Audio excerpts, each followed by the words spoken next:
that my son committed suicide. And he committed suicide on my veranda, and my 2 small children are the ones who found him. And they kept telling me, "Mami, come and see, kuna game mbaya chichi anacheza." And it was a Sunday evening and we had just had supper. And I thought that it was just one of his antics because he was a difficult boy. He became very difficult after he failed his Form 4 exams. And so finally, when they kept going and coming, and I was in my room. When I went outside, I found my son hanging on my veranda. And the most wicked sight in my life is to see his tongue hanging almost up till here. Because he had...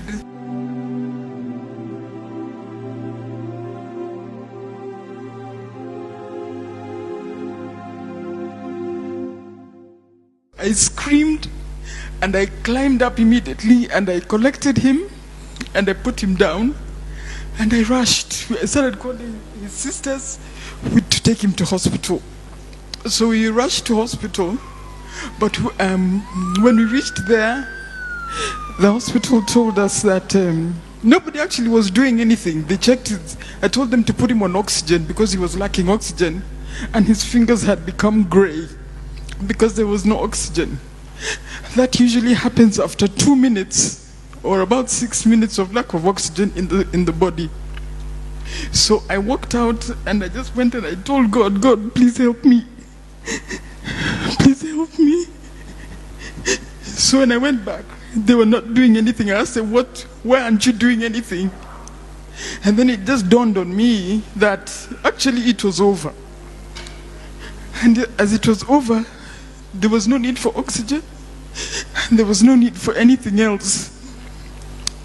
And so we had to wait there until we reported to the chief, reported to Embakasi police, and wait until about 3 o'clock when the police vehicle came to take my son and put him in a vehicle car and take him to the mortuary.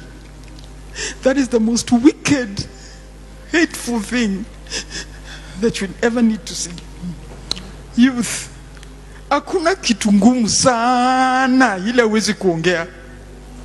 There is nothing. There is nothing so hard that cannot be discussed. Whether it was sexual violence, which I came to discover that he had been sodomized, whether it was bullying in school, whether it was peer pressure, whether it was failing his exams. So when he failed his exams, first of all, his knowing depression makes you have all the symptoms that are mentioned in that paper.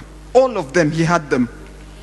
He would come to the sitting room, he's dressed in his underwear, he doesn't care, he doesn't come out of bed. So I used to insist he comes and eats with us. He doesn't want to eat with us. And so they become very difficult when depression hits. So recognize, please, when somebody starts shutting down, there's a problem. This boy had grown up as a very healthy, loving, fun-loving boy, full of love, full of laughter, full of jokes. But something happened somewhere along the line, and he just started withdrawing. And I kid you not, within 6 months, he had committed suicide. Youth, I want to tell you, you know, you can think that you're the one in the problem. There's a place you will reach, you will be unable to pull yourself out again. So before you reach that pit, before you reach that bottom, please ensure that you have talked to somebody. Please ensure that you have shared with somebody. There's nothing too hard. There's nothing too hard. The Bible says there is nothing new under the sun. So anything that you're going through is not new. It has happened to somebody else, and it can be solved. We buried my son, but now the after effects are the worst, because now I kept blaming myself. What didn't I do? What did I do? I tried to be as supportive as I wanted. He refused school. One day he just said, "Mami sirudi hiyo shule." And that was it. I had to look for another school for him to go to. And when he went to another school again, then he refused to attend lessons. And then he attends exams, and then he's shocked that he fails his exams. And so when we showed him his results and he came home with the results, he couldn't believe it, and that's when he started going downhill. So the sisters, his sisters, my children, all tried to encourage him to do other things. You can't sit. Do you want to go to driving school? Do you want to go to college? Do you want to draw? Because he was a very good artist.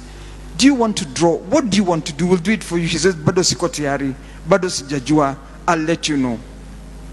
Then that day, he hung himself. But what it has happened, the after effects, is that thereafter, I'm the one who hit depression. I couldn't believe, I couldn't think, I couldn't eat. I couldn't think. How do you bury a 20-year-old son? A boy with mandevu? Somebody, how do you bury your son? Just how do you bury your son?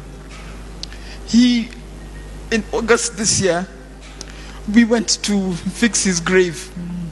And there's nobody who feels the pain apart from a mother, apart from a brother, apart from a sister. Nobody feels that pain. You might think that you're in a pit, but you're not.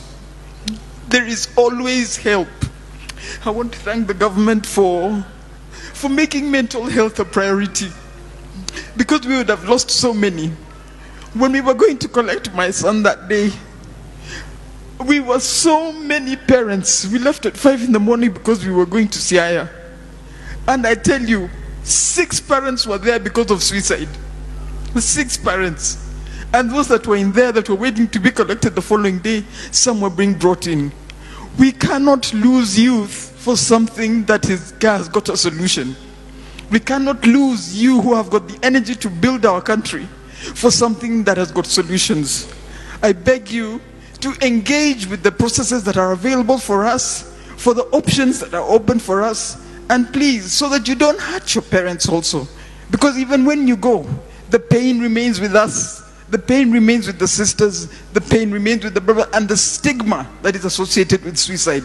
I personally don't care. I personally don't care what anybody thinks about me.